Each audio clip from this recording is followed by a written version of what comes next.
Hey, how's it going, guys? Welcome to Bolt Banter. It's your boy Curtis here. Hey, and it's Kendrick, and we're here to preview Thursday Night Football, the Chargers and Broncos. Chargers and Broncos. Color rush jerseys being worn. How fire are those Chargers color rush jerseys? Royal blue. Royal blue. Throwback to the 80s. All right, so we have the Broncos who are coming off a loss against the Falcons. Chargers obviously dropped the ball, pun intended. And are the Chargers ready for the Broncos? That is the main question. Kendrick, what are your thoughts going in this game? My thoughts are that the Falcons might be one of the best offenses in the NFL, and I think that they absolutely skewered the Broncos defense, which is one of the best defenses in the NFL. So my thoughts are that the Chargers offense, still high-flying against the Raiders, still was in it against the game. So I think that the Chargers have enough to kind of go look at the film of the Raiders and Broncos. Go look at the film of the Falcons and Broncos, then go look at the film of the Raiders and Chargers, see what worked, see what didn't, and set up a good game plan against the Broncos. Yeah, use the Falcons' game plan as a blueprint for taking down their defense. I mean, really, Broncos' offense wasn't looking hot.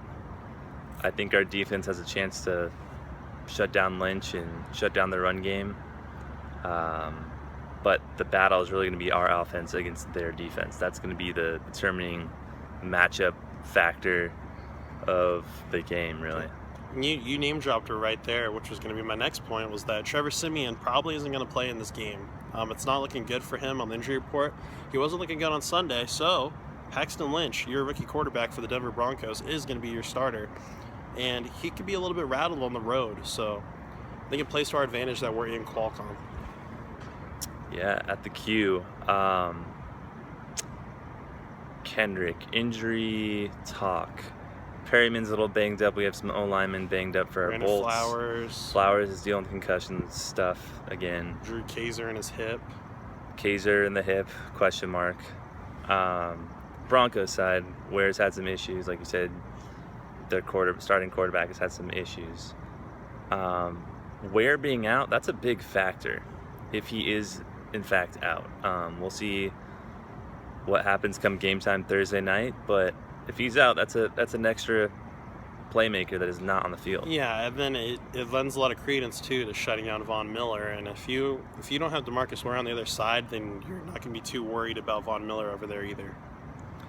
Either way, our offensive line needs to be ready for this defense, big time. The offensive line has done pretty well overall, but this game especially. And we're going what I like to call the Falcon sandwich, with the Broncos being the bread, and it's not going to be easy these next couple weeks. No. So if it's not, this is the time where you got to nut up or shut up, because we've had it rough so far, but man, it's going to get a little more challenging coming up here.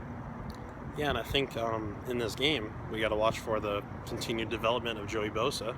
I think Bosa really stepped up against the Raiders with his 2 sacks and 5 tackles, and I think he continues it here and puts Paxton Lynch through an absolute blender in this game. He has a chance to do it. And I think Bosa, that fires up Corey Legia, that fires up Brandon Meebane, that fires up Melvin Ingram and Jerry Tauchu. Like, how good does it feel to really have our first round pick out there, executing and playing well? It brings a lot of brotherhood to the Chargers that they've lost, with Manti Te'o being out, with Denzel Perryman being out, with Jason Verrett being out, with Eric Weddle gone. So very cool impact, I think, to our defense. Our pass rush is key to this game. It was key to the Raiders game, and it showed, but it's key to this game. If you really think about it, our secondary, the only starter left is Lowry. Our linebacking core, I mean, the inside linebackers are pretty much new faces. Outside linebackers are starters. But really, look at that. You have the defensive line and our outside linebackers, the only guys left, and Lowry, that are left, that are not injured. Yep. That's crazy. Yep. And Hayward, who's kind of the number 3 guy, but not really a starter. The Falcons sacked Paxton Lynch 6 times. So get after him. You can get after him, you can rattle him, and that's just going to put him in a blender. Meebane and legit set Joey Bosa up for success. You know, he's a quick hands guy, but man, let's go get him. And if they're going to key on Joey, like, come on now, Corey Legion and Brandon Meebane and Melvin Ingram are coming after you. Like, go ahead and key in on Joey Bosa. But if you don't, he's still a superstar coming after you. Yeah, key to the game, get Gordon going. Kind of happened against the Raiders, but not enough for me. He had a better average, but run all over him. You got to keep that balance going, especially against, if not one of the best defenses in the NFL. Get him hot. Yep, got to get him going. I'd like to see McCluster making a presence more here in the upcoming weeks. Maybe this game we see a stronger presence from him. But another key, if I mention it, our punting game, our special teams, field position is a huge factor in every game. And if you dig yourself in a deeper hole, it's going to set yourself up for failure. So that's another one. And then finally, taking care of the ball. Turnovers. Limit the turnovers. We had 5 lost turnovers. Like, we gave the ball 5 times against the Raiders, and we lost by 3. Take a couple of those away, you wonder how the game goes. Yep, and you take away field position from the Raiders too. You're allowing them to succeed with those turnovers. So limit the turnovers, you limit the Broncos' field position, and you put Paxton Lynch into the blender. And that Gates one, man, that one was. Did you see brutal. that? That was like, he tried to hold on to it, the guy just stripped it. Melvin Gordon, non-contact. Like, Gates should have just gone down. Like, honestly, you know what I mean? Like, he was up. He should just pulled them down with the ball. He's just trying to get a couple extra yards. That's what Antonio Gates does, but brutal.